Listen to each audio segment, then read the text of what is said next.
Okay, the next person is the face of Uganda's environment. His works have been exhibited in Uganda's environment in so many ways. So probably as journalists or communications people, he would forgive us if we say he's the face of Uganda's environment. I'm talking about the Executive Director of NEMA, Dr. Barirega Akankeasa. A hand clap as it comes to you. But at the same time, there's a big surprise for you. Probably Steve and Friends Band should do this for us, for the doctor. Yes.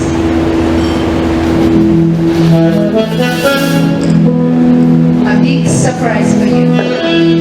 The NEMA team, or NEMA, the board members of the NEMA team from Steve and Friends. Happy birthday to you.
Please forgive us. It's not every day that you celebrate your birthday with us, but we had to do this. That's from your NEMA team. Happy birthday. What a pleasant surprise. I didn't have an idea that I would steal the show from the author. Doctor, please forgive me.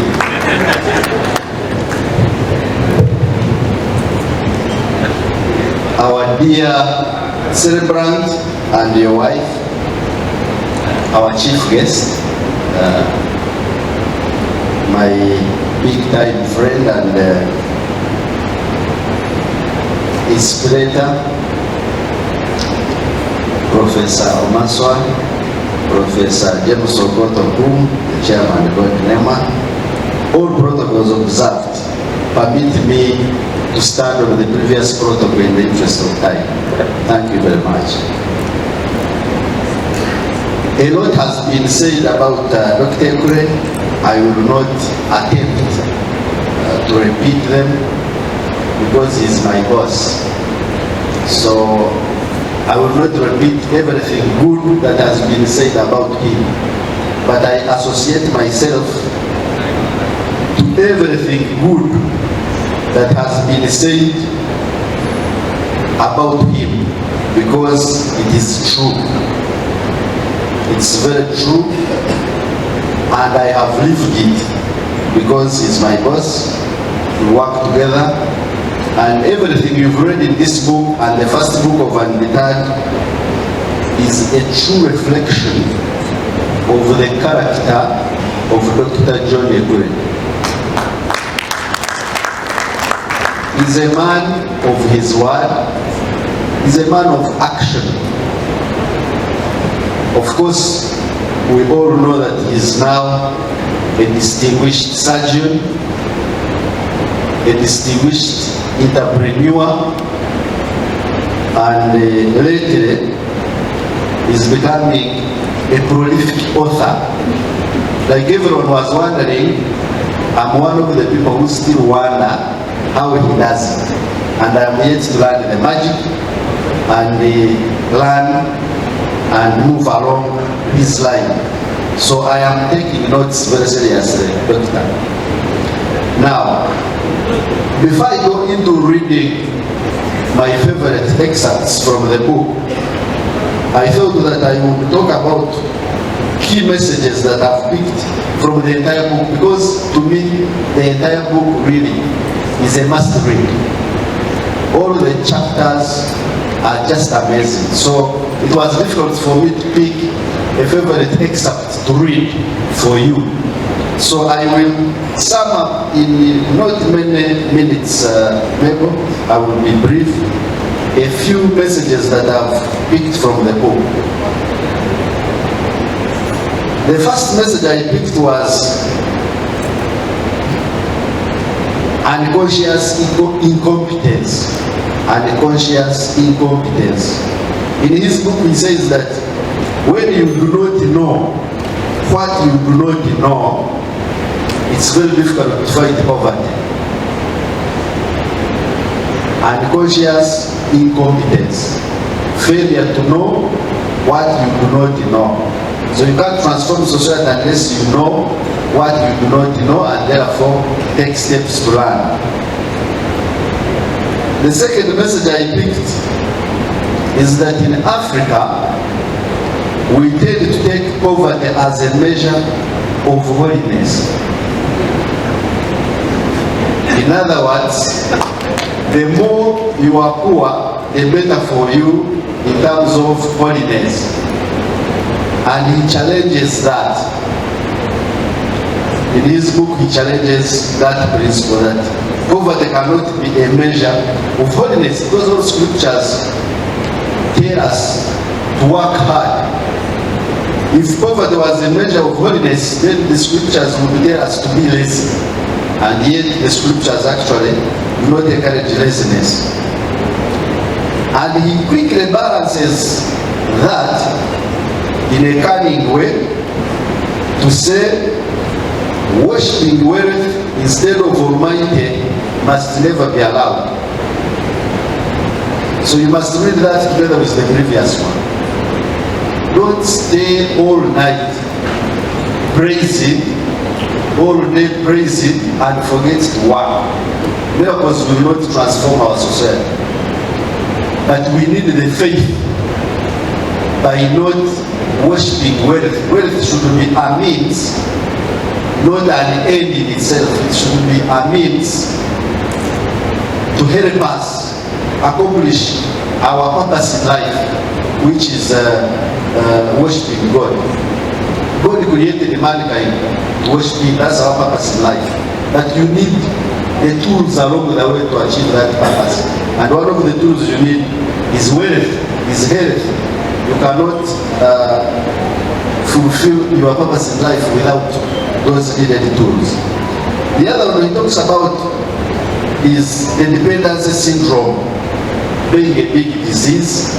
He has said it again here when he opened the function. We tend to have a lot of, dependence in Africa, and Uganda, of course, is not being an exception. One time in one of the president's speeches, His Excellency said that it is only in Africa where foods can actually thrive. That a fool will make a program, every month you will visit a friend. When he visits a friend, he will eat, sleep for free without doing anything. And he makes a rotation of all friends, and he ends up surviving. Now in other countries of the world, that does not happen. If you've not worked, you will die. If you don't have money to hit your house, you cannot survive winter. So we must preach against the disease of dependency, and we preach the gospel of hard work. The other message I picked was that a transformative mindset is the way to success, and continuous learning and unlearning and improvement can be the only way to create prosperity. Then of course I was touched by what he describes as the challenges that his mother went through, walking a distance of 6 kilometers from her school, but that did not deter her determination to succeed. She was physically challenged, but she managed to walk 6 kilometers daily and managed to succeed. And through her success, we have also Dr. Kure's success. That touched me, because my primary school was also exactly 6 kilometers from home, and I used to walk 12 kilometers daily to study my primary education. So this touched me because it's a similar emotion. In other words, physical handicap should not be a deterrent, since we have minister for that portfolio. To me, that's a very clear message. There is no excuse. Not even a physical challenge can stand in our way if we are determined.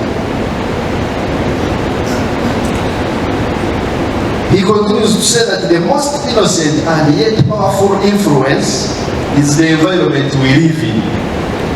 And we must challenge what our society calls the norm or the normal. In other words, we must not accept conventional wisdom as it is. We must always strive to challenge conventional wisdom and not be comfortable with what we call normal in our environment. I also picked that you cannot solve today's problems using the same thinking that created the very problems. So in other words, we must grow our knowledge. We must promote research and innovation and be able to respond to challenges of our time. We cannot solve these problems using the same knowledge which resulted into the very problems.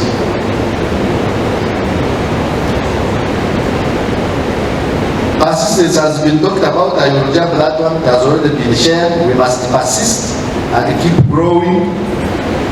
And then, of course, the book goes into turning ideas into business products and services, and it elaborates the whole cycle of ideating to business development, to marketing, to business management, to corporate governance, name it.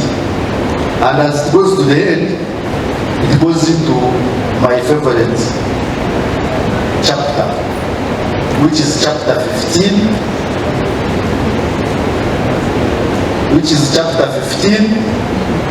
Chapter 15, I picked it selfishly because I'm a merchant of sustainability, and the book in that chapter talks about sustainability.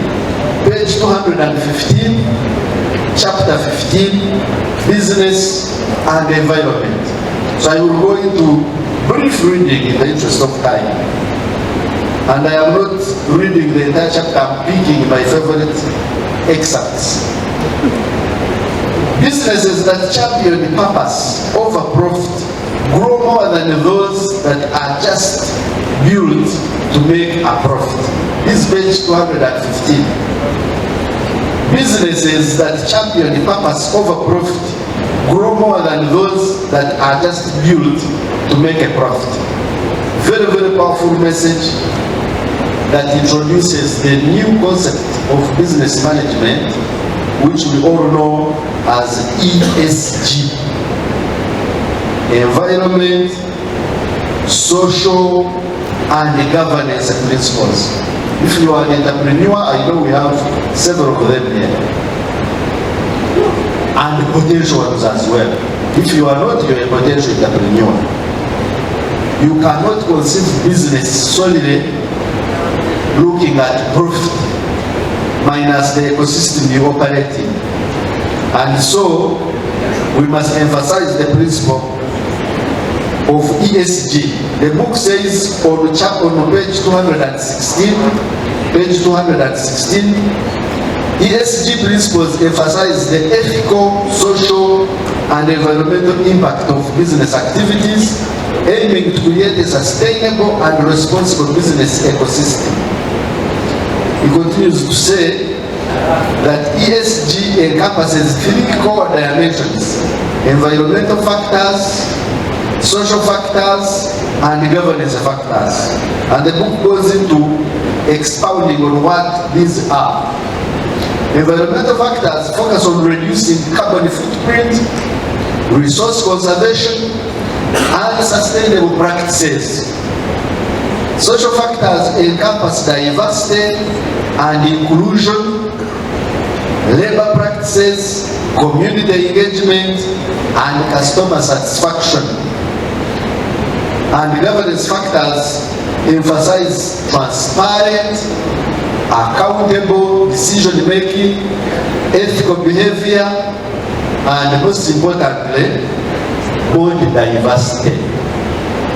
Board diversity. You must have a diversity in your board of governance. I'm happy to confirm that the National Environment Management Authority has this attribute. We have a diversity on the board, and so we are on track. The book continues to say on page 217, this is very important for businesses. Page 217, the last paragraph on page 217, there may be short-term costs associated with administering green practices.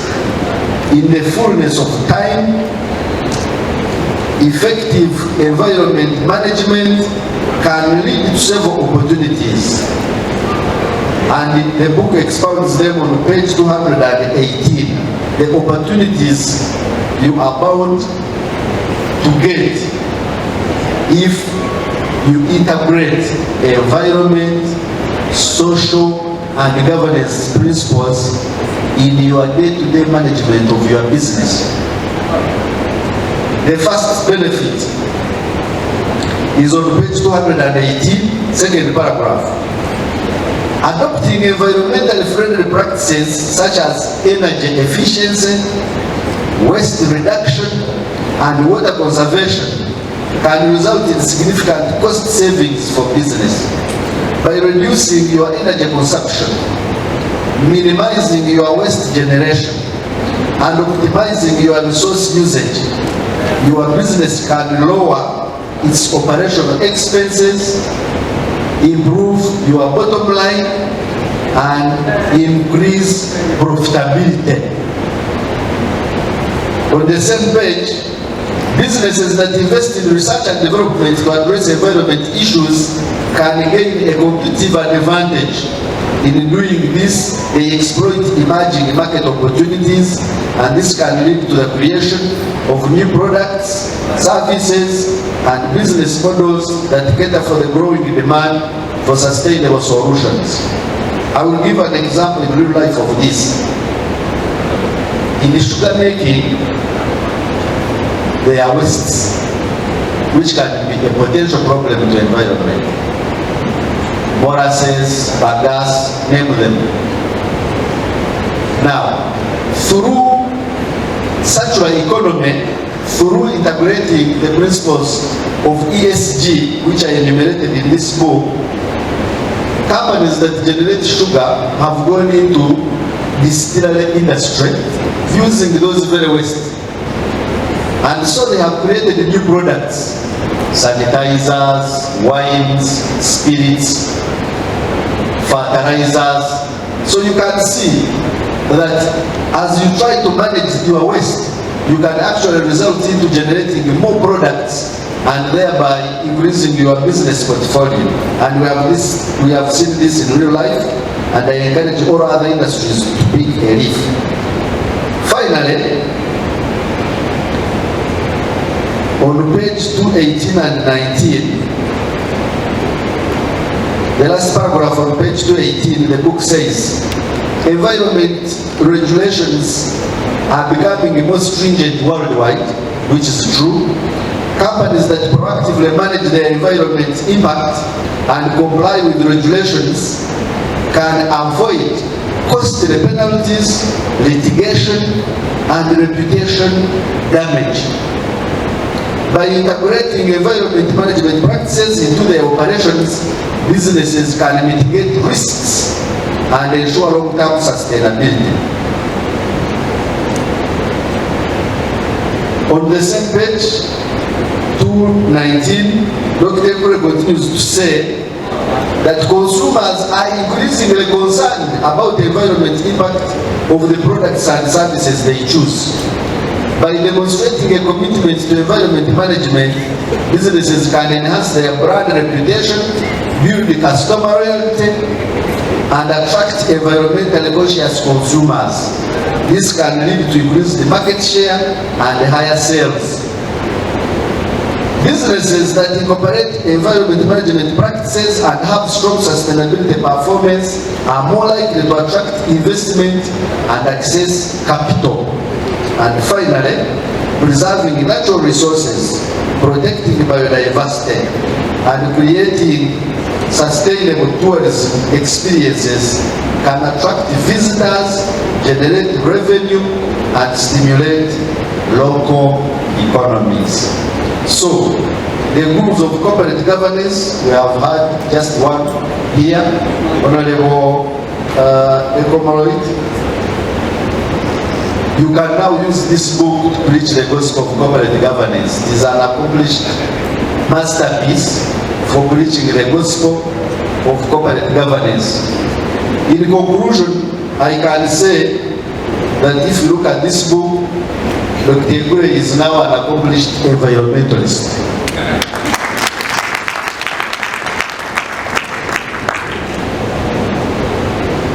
Lastly, Dr. Ekure, I want to congratulate you on this masterpiece, you and your family. This is a job well done. I call upon every one of us, those of you who are here and those of you following us on social media, on radio, on TV, this is the book for you if you must be a change agent. You cannot be a change agent when you don't have the knowledge. And this book provides that needed knowledge. I thank you for listening. I've been given the royal honor to invite our chief celebrant, Dr. Ekure, to come and read for us his excerpt and also answer some questions which the audience may have.